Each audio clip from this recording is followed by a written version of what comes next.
The Man with the Yin-Yang Eyes. Season 2. Episode 17. Damned. Those bastards. The others wanted Big D alone to go to an abandoned warehouse nearby to pick up the girl. After reading the note left by the bad guys, Wong was extremely angry. He angrily crumpled the paper and threw it on the ground to crush it, but still couldn't calm him down. It won't do you any good even if you crush that piece of paper. What we need to do now is quickly think of a way to save your sister. Although Big D has offended many people in recent years, as soon as he saw those lines, Big D dimly guessed that the mastermind this time was most likely a guy named Feng. Big D made him lost a lot of business, so Big D guess he wants revenge.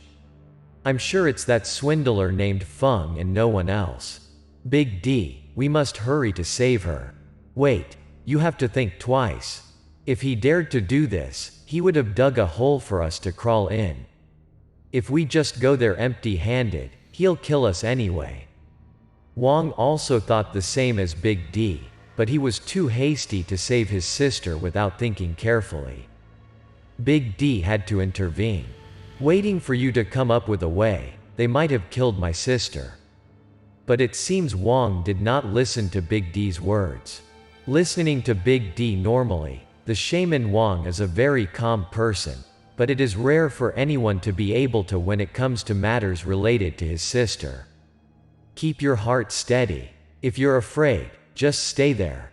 I'll go there to face them myself. Don't follow me. Hey, who said I don't want to go? But you have to wait for me to prepare a little. We can't just go there empty-handed. Wait a minute, wait a minute.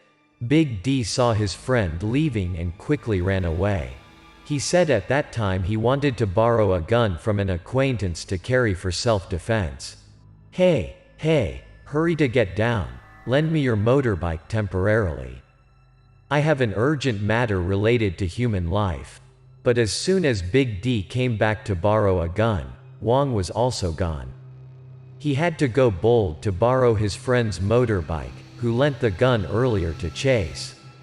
After successfully sitting on the motorbike, Big D quickly drove to the rendezvous point in the paper, despite the poor guy who was robbed of both the motorbike and the gun in the back by you, constantly cursing. Oh my God, I hope I make it in time. Don't let anything happen. Why do I feel so uneasy? Big D just hit the car at full throttle and hurried away while silently praying in his heart. He said that along the way, his heart kept pounding.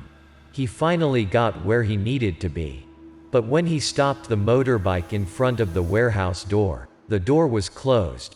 No one was guarding outside, which made Big D feel extremely scared. Oh my God, I hope nothing happens. Big D got off the motorbike, took out his gun, and got ready. It took him a few seconds to mentally prepare himself, trying to brace himself while reassuring himself that nothing would happen. He had to fight with his brothers. There's nothing to be afraid of. Brothers and sisters must live and die together. I'm here to help you, Wong. As soon as he finished his ideological work, Big D immediately kicked the door and rushed inside.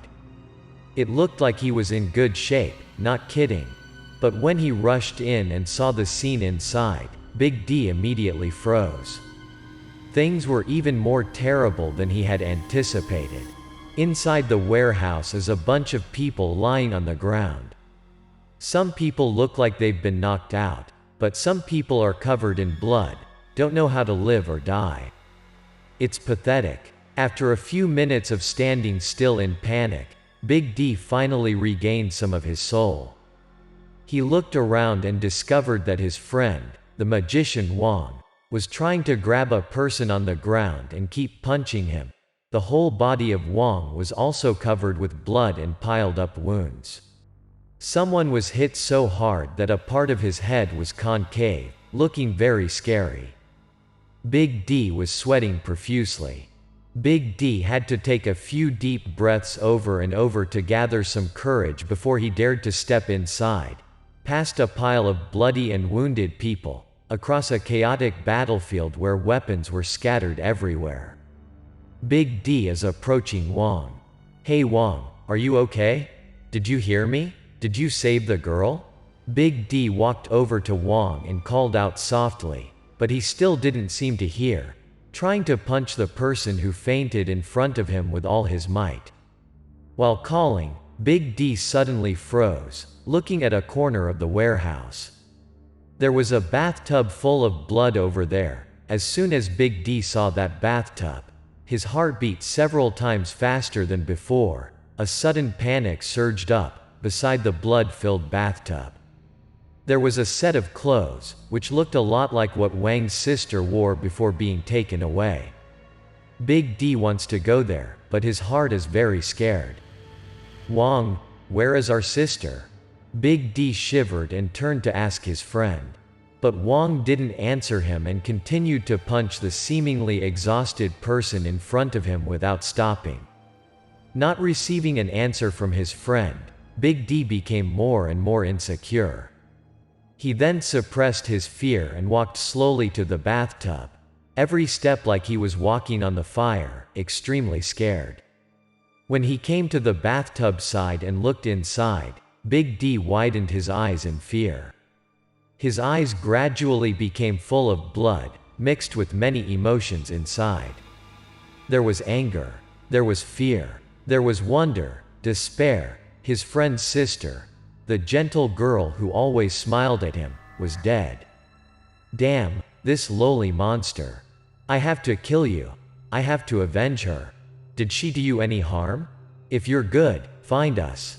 When did Big D see that the name being beaten by Wong was a guy named Feng? He quickly approached, pointed his gun at his head. His eyes were wide and streaked, angrily scolding. That guy named Feng now looks so miserable. He is barely alive. It seems that he just needs to wait for a shot of Big D to free him. Big D held a gun and aimed at his head for a long time but still couldn't get it to work. Although he was very angry, but he never killed a person. The last bit of reason prevented him. "Why don't you shoot? Kill him." The magician Wong saw that Big D was hesitant to take action and turned to urge him.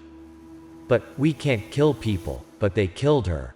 Big D shivered and turned to talk to Wong, but now he seemed to be out of his mind. He angrily shouted at Big D. After that, Wong single-handedly broke the neck of a Feng, finishing him off right in front of Big D. Big D first saw the murder scene and immediately froze. "If you can't do it, let me do. This is my sister. After all, I won't make you suffer along with me." I suddenly realized that being a good person doesn't have any benefits. They just see us as sheep, trampling us everywhere at will.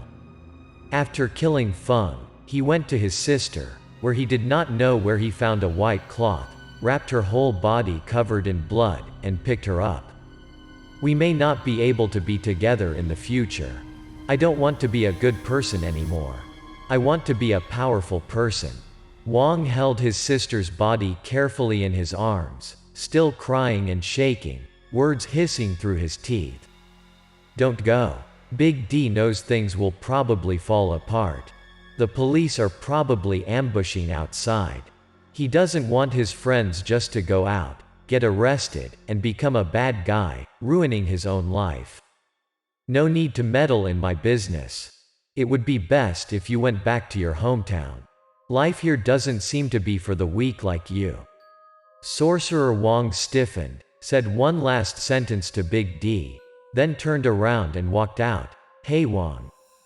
Big D knows that they have no way to hide now, and there is no turning back. Wang's sister has already been killed. He has turned into a different person. This has happened. Although it is devastating and cruel, but it's all real. As expected, as soon as they went out, the police were waiting there with guns. Both Shaman Wong and Big D were arrested and taken to the police station.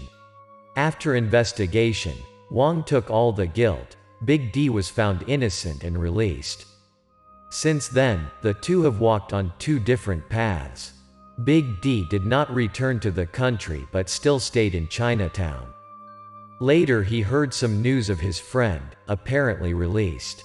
I heard that he helped an influential person do a few things, then the murder charge turned into a serious beating, and soon he was released. I rarely heard from him since then, until, after reminiscing and telling the story, Big D immediately became sad. Seeing him no longer hovering around as usual, but suddenly became a person who had experienced many ups and downs. So do you know where the exorcist is now? The exact whereabouts are unknown, but since it's close to his sister's death anniversary, he'll definitely visit her grave often. After listening to it, I was quiet for a bit, but the main thing still couldn't be ignored. After a while of silence, I asked Big D for some information. Then why don't you take us there? Although the story that Big D just told is really tragic, someone who has solved many cases like Miss Valentine sure has a heart of stone, hearing that the exorcist can be found. She immediately grabbed Big D by the collar and asked him to lead them to the burial place of the unfortunate girl. A young man named Tony helped us clear the obstacle at the back door, so Miss Valentine went to get the car and picked us up at the back gate of the hospital, then followed Big D's instructions to the cemetery. After walking for a few dozen minutes, we finally arrived. Along the way, we did stop for Big D to buy a bouquet of flowers. We got out of the car and went straight inside. It seems that just now, remembering many bad things from the past, Big D's mood dropped a bit. He didn't say a word all the way into the cemetery. The atmosphere was silent. This also makes me a little uncomfortable. We walked a few more steps until we reached the grave of the other girl. Big D immediately squatted down, put the flower bouquet he bought earlier in front of the grave, and sat down to talk to the dead girl. "Sister, although your brother does a lot of bad things, he loves you very much. Don't worry too much, rest in peace." Big D talked while reaching out his hand to stroke the small photo on the tombstone. "Are you sure you will meet the person you want to meet? Or is it possible that the exorcist guessed that we were here and didn't show up?" The policewoman looked worried and asked. "No, we will definitely meet him here. In Wang's eyes, we are sheep. He doesn't have to hide." Miss Valentine had not finished speaking when Big D spoke up. He seemed to be still very knowledgeable about this friend he hadn't seen in many years. "As expected, you are my best friend. You still know what kind of person I am." Big D just finished confirming. A voice behind us sounded, "Miss Valentine," and I turned around simultaneously. The person we were looking for was slowly appearing in front of our eyes. Besides the exorcist, I also saw another acquaintance. That's that white-haired foreigner, the guy that missed me last time with Big D. Damn, he even made fun of us. "The police are here. Quickly follow me to the investigation cooperation station. Do not be impulsive." While I was still frozen, Miss Valentine quickly took out her gun and aimed at the front, shouting. At that moment, I saw the exorcist wave his hand once, and I still didn't understand what he wanted to do. Then I heard Miss Valentine scream, the gun in her hand flying. I hurriedly stood in front of her, but the exorcist didn't throw anything out as I had expected. Oh, being a student of Simmons, I thought he didn't accept disciples. Who knows? "Why don't you call me uncle?" I approached the exorcist. He recognized me as soon as he saw me.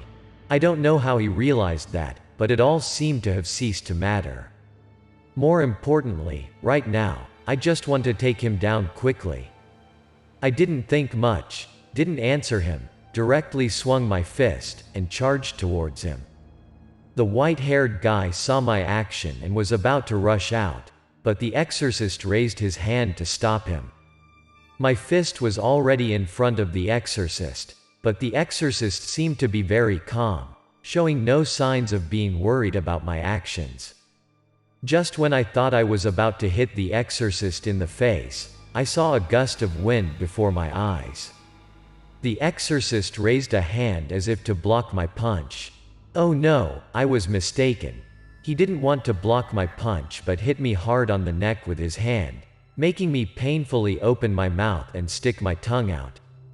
That's useless. He only used a simple hand strike that made me fall to the ground and cough non-stop.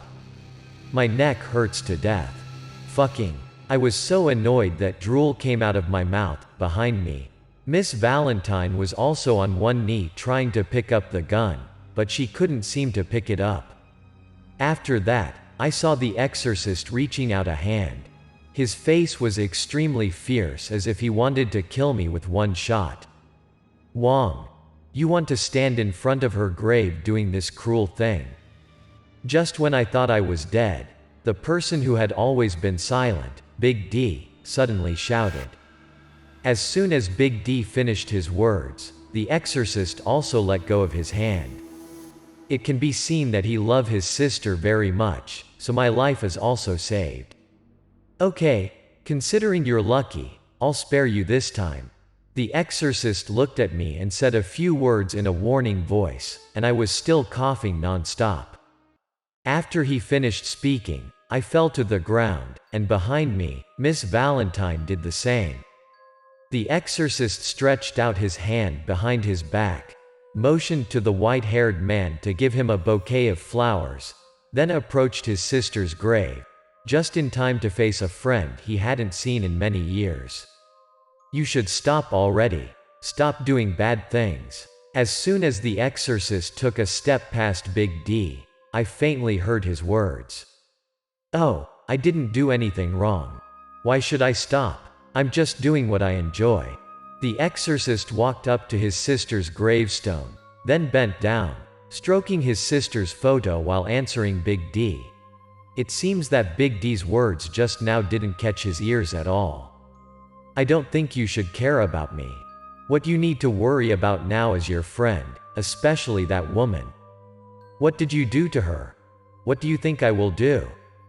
And also, on behalf of an old friend, I advise you to take good care of your antique shop. Stop sticking your nose in my business. The exorcist just stopped in front of the grave for a moment, then got up, said a few words to Big D, and left with the white-haired guy. Hey, stop, Miss Valentine. Big D hastily shook the policewoman while shouting to call the exorcist. Don't do anything wrong. God, it's so heavy. He called, but the other two did not wake up, so Big D decided to pick us up and go to the hospital. I feel like I slept for a long time. Then I woke up dimly and saw Big D standing in front of me, looking at him with a worried look. When I woke up, Big D helped me sit up. How's Miss Valentine? Her condition doesn't seem to be very good.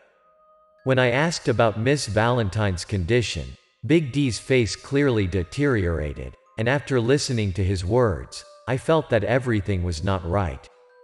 Let me go see her for a bit. I felt nothing was wrong with my body, so as soon as I heard that, I got out of bed, put on my coat, and told Big D that I wanted to go to Miss Valentine to have a look. I stood in front of the glass door and looked in.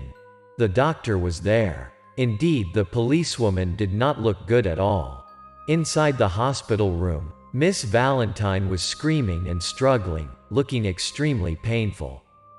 Her hands and feet were tied to the hospital bed. When I took a closer look, I was terrified by what I saw. Miss Valentine's arm turned purple and black, from the biceps to the hands covered with veins. It looked very scary. Her coworker is here. Let's get out of here. We can't discuss this at the police station. Just when I was about to go inside to have a better look, Big D immediately pulled me away. Someone from the police station came to see Miss Valentine's situation. What's wrong with Miss Valentine? Why are you so upset? We evaded the police, so we had to leave by the back door. After leaving, I immediately asked Big D why Miss Valentine was like this. I don't know why either, but looks like that bastard poisoned Valentine. We have to find out what he did before we can save her." When I asked about this, it seemed that Big D was very angry. He kept scolding his other friend. "This is very suspicious. Maybe it's not the exorcist who wants to take the soul to save his sister, but someone who wants to sustain his life with someone else's soul." I thought about it for a while and came up with a bunch of things. Speaking of which, I'm reminded of old Harris last time. After we did some research, we learned that it was possible that Harris, who had dealt with us before, had something to do with these matters, so we quickly went to his house. But as soon as we got there, we saw something unusual. The door did not close tightly but opened a space. We could see faintly below the ground in the house. Some sort of liquid was flowing. It looked like blood. Big D and I hurried inside and found Mr. Harris lying motionless on the floor. He seems to have died, a very tragic death. His whole body is covered in blood. He even has holes in his body. God, what happened? Maybe someone was a step ahead of us, or else he hired people to do bad things and was backfired by evil. We looked at the scene before our eyes and panicked, not expecting that he would die at such a critical time. Suddenly, we saw from the holes in his body that some white souls came out, a very scary appearance. Alas, how can you go against fate? Life and death have all the numbers. Big D can't understand why a person who is always cheerful and gentle like Harris would do this evil thing. While we were still gawking, suddenly Harris' white eyes opened wide, and a hand reached out and grabbed Big D's leg.